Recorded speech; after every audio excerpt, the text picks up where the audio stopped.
अस्सलाम वालेकुम। मेरा नाम डॉक्टर माला शाहानी है और आज मैं फलेगो के प्लेटफॉर्म पे जिस टॉपिक से बात करने जा रही हूँ वो है पीरियड का पेन। क्या पीरियड का पेन नॉर्मल होता है या एबनॉर्मल होता है? नॉर्मली क्या होता है कि हर महीने यूट्रस खुद को प्रिपेयर करता है प्रेगनेंसी के लिए, लेकिन जब प्रेगनेंसी नहीं होती है तो वो ही एक यूट्रस से वजाइना के ज़रिए रिलीज हो के ब्लीडिंग के फॉर्म में आता है, जिसको हम पीरियड्स कहते हैं। इस रिलीज करने के दौरान यूट्रस कॉन्ट्रैक्ट होता है। कॉन्ट्रैक्शन की वजह से पेशेंट को पेन होता है। ये पेन जो कुछ पेन किलर लेने से या फिर कुछ एडजस्टमेंट लाइफ स्टाइल में करने से ठीक हो जाए, एक आधे दिन के लिए रहे, तो वो एब्सोल्युटली नॉर्मल होता है। लेकिन अगर ये पेन आपके एक दो पेन किलर लेने से भी ठीक नहीं हो रहा है और मुसलसल पीरियड्स के 5 से 6 दिन के लिए चल रहा है, तो ये एबनॉर्मल पेन है। इस पीरियड से रिलेटेड पेन को हम मेडिकल टर्म में डिस्मेनोरिया कहते हैं। डिस्मेनोरिया एक नॉर्मल पीरियड की डेफिनेशन में क्या आ जाता है? वो पीरियड्स जो 2 से 7 दिन तक चलें, जिसमें ब्लीडिंग 35 ml से 50 ml तक हो और जिसमें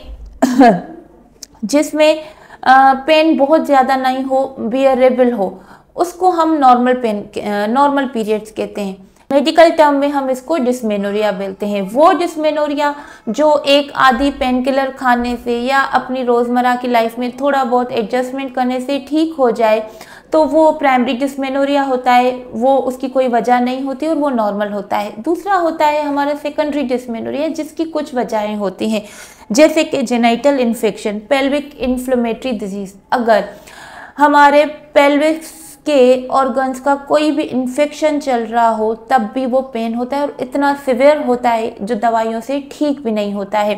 सेकंड नंबर, यूट्रस के अंदर एक लाइनिंग होती है एंडोमेट्रियम, जो हर महीने शेड होता है, जिसकी वजह से ब्लीड हो रहा होता है। लेकिन अगर वो किसी में लाइनिंग यूट्रस के अलावा किसी और जगह पे भी है, पेरिटोनियम में है, ओवरीज के साथ है या सर्विक्स में है, तो वो शेड होके बाहर नहीं निकल सकती हर महीने, बल्कि ब्लड वहाँ पे डिपॉजिट होता रहता है जो पेन करवाता है, जिसको हम एंडोमेट्रियोसिस कहते हैं। कभी कभार यही ब्लड यूट्रस की वॉल में जमा हो जाता है, जिसको हम एडिनोमायोसिस कहते हैं।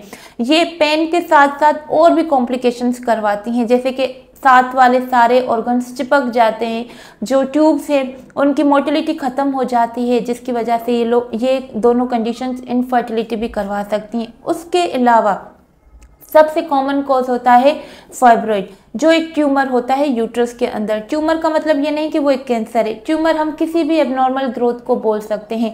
तो अगर फाइब्रॉइड है, फाइब्रॉइड की वजह से भी पेनफुल पीरियड्स होते हैं। अब पीरियड के ऐसे किसी भी पेन के लिए आप अपने गायनेकोलॉजिस्ट से ज़रूर कंसल्ट करेंगे, वो ही आपको रूल आउट करेगा कि ये पीरियड का पेन नॉर्मल है या एबनॉर्मल है।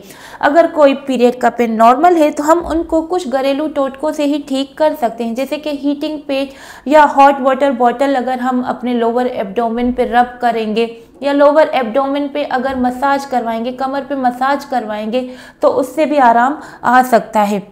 या फिर हम कोई एंटी इन्फ्लेमेटरी प्रॉपर्टीज रखने वाले फूड्स खाते हैं, जैसे कि हरे पत्ते की सब्जियां हो गई, हमारी जिंजर टी हो गई, सिनेमन टी हो गई, या फिर हमारा बहुत कॉमन हल्दी का दूध जो एंटी इन्फ्लेमेटरी प्रॉपर्टीज़ रखता है, उसके ज़रिए भी हमें इस पेन से आराम आ सकता है। उसके साथ साथ एंटी इन्फ्लेमेटरी कुछ जैसे कि बनाना जो बहुत ईजिली अवेलेबल है, या फिर लीफी वेजिटेबल्स जिनमें मैग्नीशियम है। मैग्नीशियम क्या करता है कि मसल को रिलैक्स करता है, तो ये फूड्स लेने से, मैग्नीशियम रिच फूड्स लेने से भी हमारे पीरियड के पेन से आराम आ सकता है। और वर्ल्ड वाइड या हर जगह ये माना गया है कि किसी भी किस्म का अगर स्ट्रेस हो तो वो पेन को बढ़ाता है, किसी भी बॉडी के पेन को।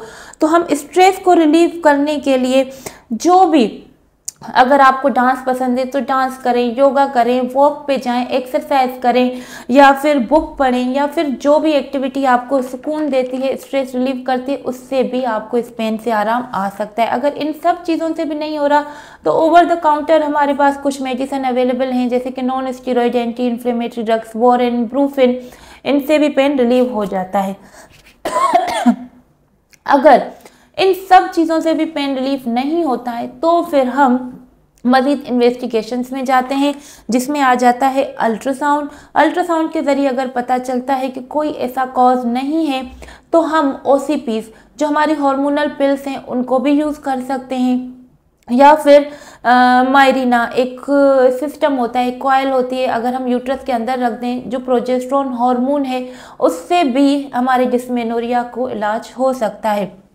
लेकिन कोशिश करें कि इन चीज़ों को तभी रेकमेंड करेंगे जब आपने कंफर्म कर लिया है कि आपको ना ही कोई यूरिनरी इन्फेक्शन है, ना ही कोई यूरिनरी कॉज है इस पेन का, ना ही कोई बॉबल की तरफ से या कुछ और वजह है इस पेन की।